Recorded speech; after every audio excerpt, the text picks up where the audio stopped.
Good morning, everybody.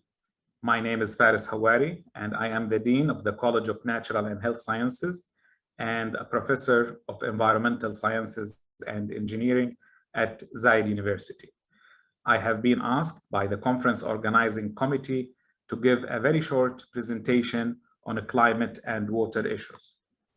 And I will focus my remark on the Middle East and North Africa. In this region, the Middle East and North Africa, as in many parts of the world, water is one of the most important natural resources. And indeed, as the UAE President Sheikh Mohammed bin Zayed said a few years back, water is more important than oil for UAE. And I would say countries with similar water situation have no difference. Now, the major or key challenges that faces the water sector in the MENA region can be expressed in the following points: rapid growth in domestic and industrial water demands, increasing costs of water development, wasteful and misuse of existing water supplies, threats to ecosystems, declining water quality, subsidies, distorting incentives, and limited cost recovery.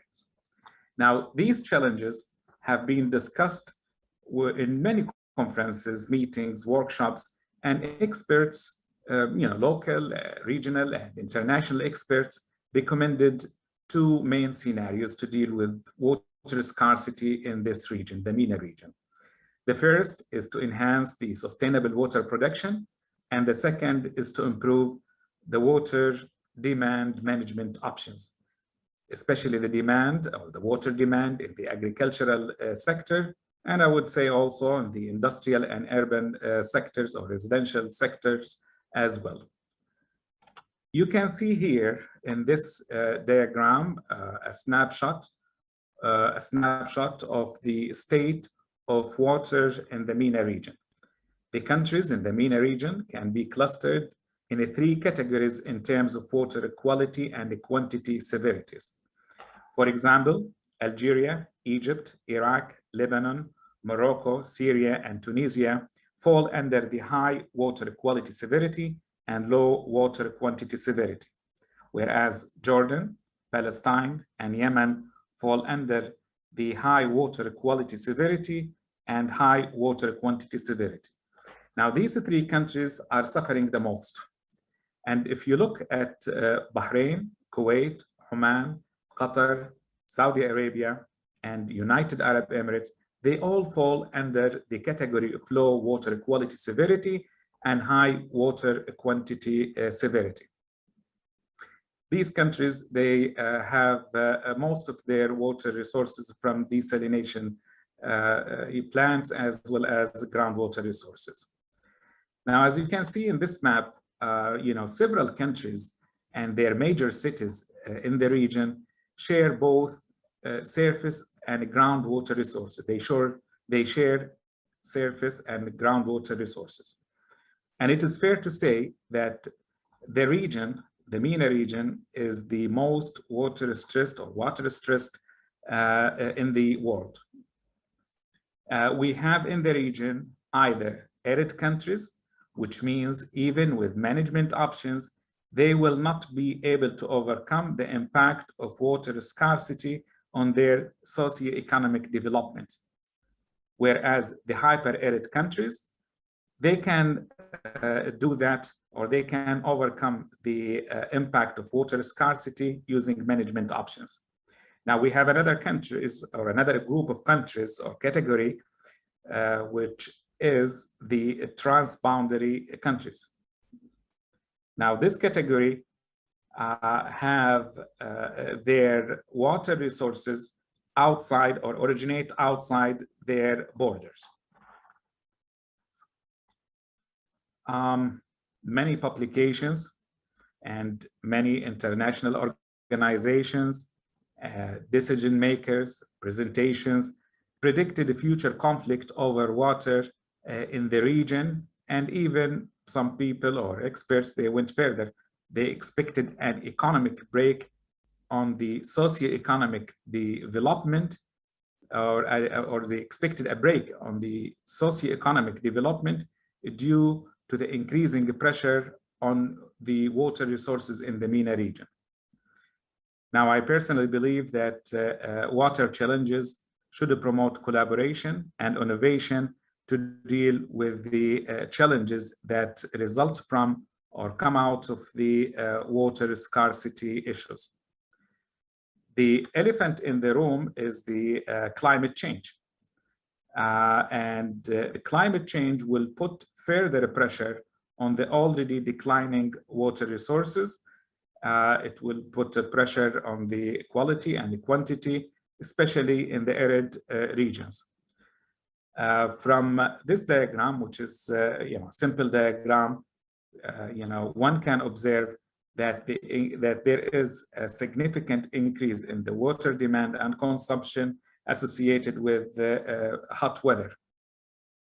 And we can imagine if this trend is scaled up at a regional or a global scale, and not only in terms of months, but on an annual basis or as a continuous trend. One can imagine the scary impact of the climate change or the hot weather on the already declining and the pressurized water resources, especially in arid and semi-arid regions. Now, if we think of the options or the design of the future demand and management options of water, and if we think of the future sustainable water production scenarios, they all actually will depend on the future climate changes and future climate models and the predictions, and they will also depend on the future exposed population. And our efforts in environmental schools and environmental departments, environmental research institutions should focus on dealing with the climate change causes to deal with it, and should focus also on the remediation technologies. And also we should think or work to construct local climate change scenarios. And why we want to do that? I mean, because these are very important to deal with the expected or possible conflicts among the water consuming sectors, the residential, the urban, the industrial, and the agriculture. And also it will deal with the expected conflict, which I hope it will not happen, between the countries that share transboundary water resources. It will also deal or give us some insights about how to deal with the expected breaks on the socioeconomic development that some people or some experts are predicting as a result of the future water scarcity or the increase of the impact, the future impact of the water scarcity on the socioeconomic developments. And also we can imagine other negative impact that could be sparked by additional pressure that caused by climate change. One of the impacts actually, or that we need to think about, is the impact of climate change and water resources on food security. Now, in the United Arab Emirates, water production was linked to clean energy. The country also sponsored wide awareness programs and measures to deal with and promote water demand management options and solutions.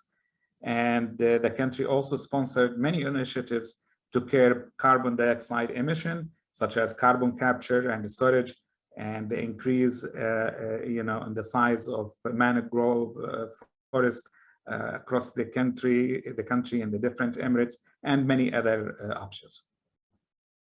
This actually concludes my very short presentation, and I will be more than happy to take questions, and thank you very much.